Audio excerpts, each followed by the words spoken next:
ఒట్టి గుడ్లనేయా? ఒట్టి గుడ్డలేనంటావేమయ్యా? ఆ వేసుకుపోతున్న నగల? అవును, తప్ప. లక్ష్మి, ఆ నగలు తీసివ్వమ్మా.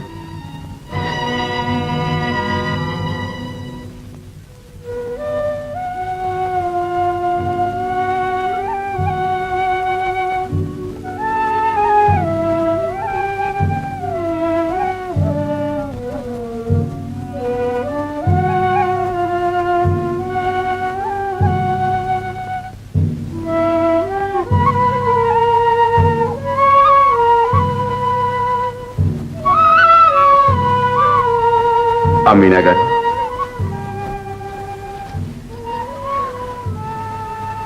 అమ్మ పదమ్మ.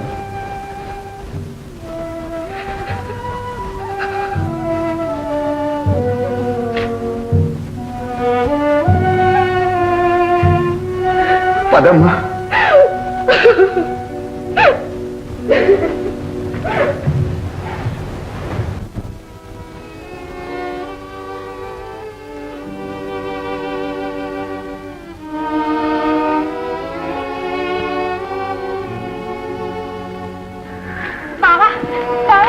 రాధ, నువ్వెందుకు వచ్చావు? బావా, మిమ్మల్ని ఈ స్థితిలో నా చూడాలి.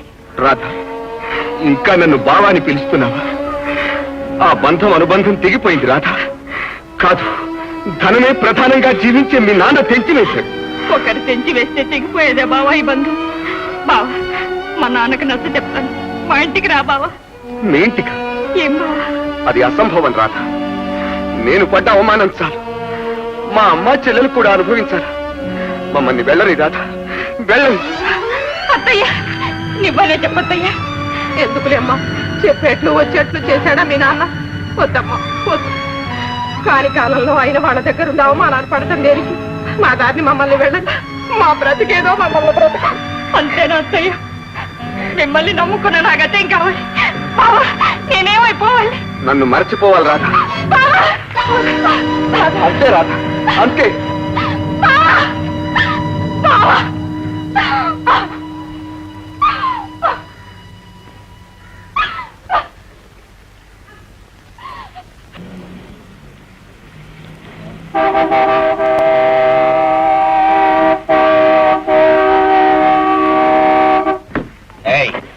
కారు హార్న్ కొడుతుంటే వినిపించట్లే, రోడ్డు మధ్య నిలుస్తారే, అందుకని కారు మీదకి ఎక్కిస్తా.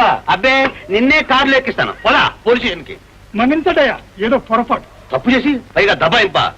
సరే చూడు, ఇక్కడ సింగపూర్ నుంచి వచ్చే కృష్ణ, అతని ఇల్లు ఎక్కడ తెలుసా? ఏమోనండి, ఆ సత్రం వెళ్ళి అడగండి. సత్రంకి వెళ్ళి అడగమంటాడే.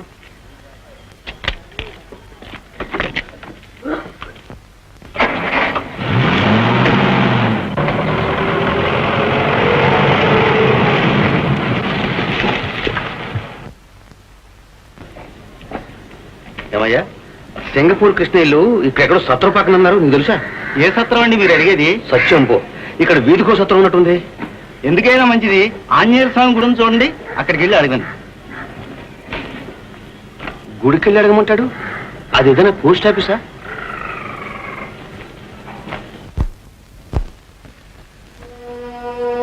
వీరయ్య, అమ్మా అమ్మా. బావ సంగతి ఏమైనా తెలిసిందే? లేదమ్మా, ఎవరిని అడిగినా మాకు తెలియదు అంటున్నారు. అందరూ ఆయన ఉప్పు తిన్నవాళ్ళే. ఈనాడు ఒక్కరికి ఆయన సంగతి అక్కర లేకుండా పోయింది.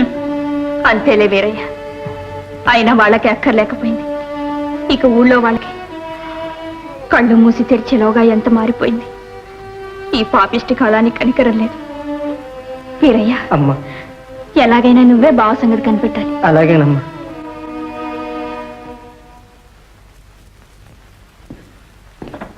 Hello gentleman. రండి, దయచేయండి, కూర్చోండి. తమరు? అదే, ఈ కృష్ణ ఇంటి విషయం మాట్లాడదామని వచ్చాను. చిత్తం. ప్రస్తుతం ఈ ఇల్లు మా ముగ్గురికి చెందిందండి. ఓ, ఒక ఇల్లు ముగ్గురు సొంతం అంటే ఒక్కొక్కడు ఒక్కొక్క పోర్షన్లో ఉంటున్నారా? ఈ ఇల్లు కృష్ణది కాదనమాట.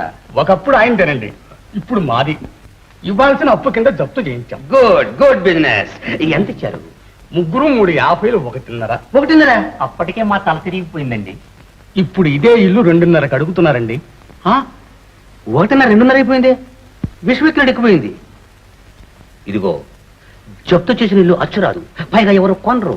అడుగుతున్నావు కనుక చెప్తున్నాను. ఇంకొక 25,000 ఎక్కిస్తాను, ఏమంటావు?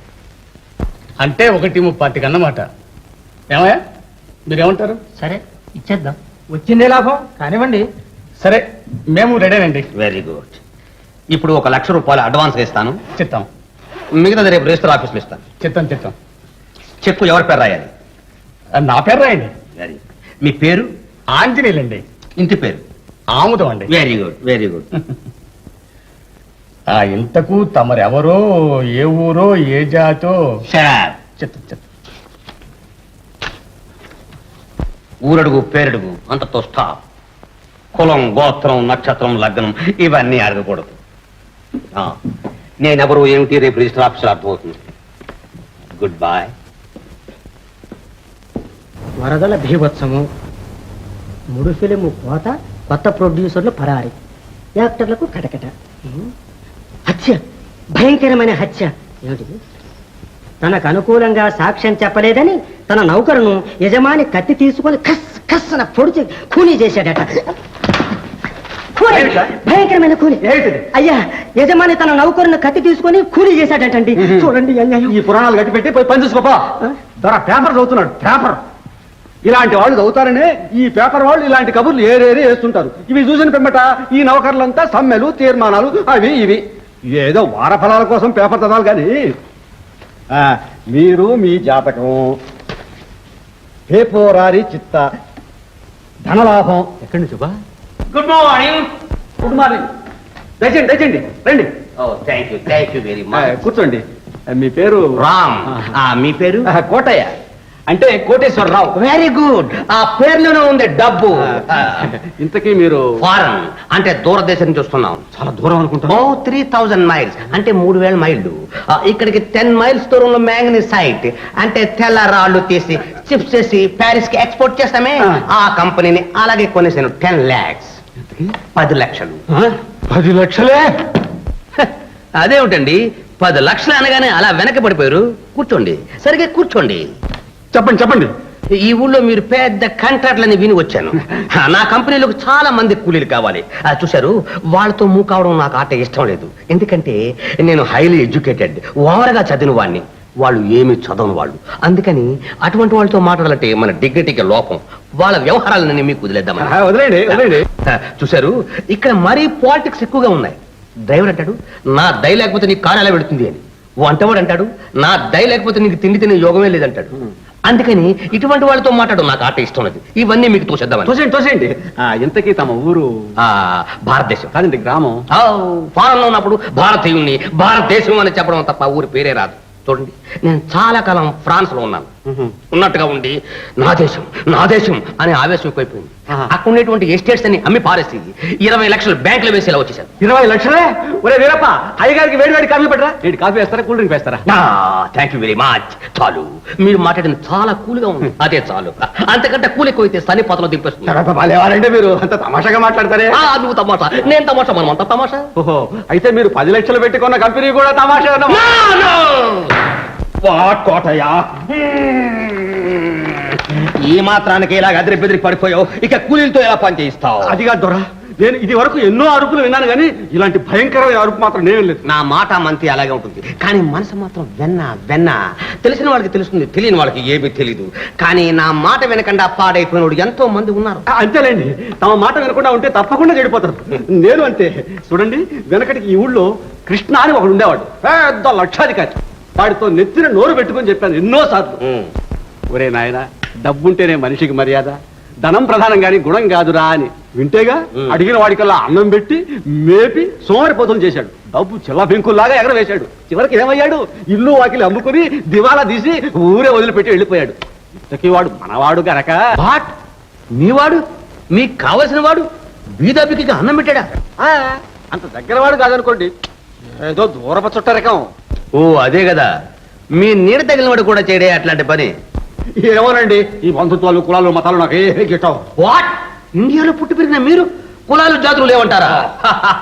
ఈ దేశంలో బ్రహ్మ ముఖం నుంచి ఒక జాతి, భుజం నుంచి మరొక జాతి, తొడల నుంచి ఒక జాతి, పాదం నుంచి మరొక జాతి. అదంతా పాత పురాణం అండి. నా ఉద్దేశంలో 2 జాతులు, డబ్బు ఉన్నవాడు, డబ్బు లేనివాడు. గుడ్ కోటాయ్, గుడ్.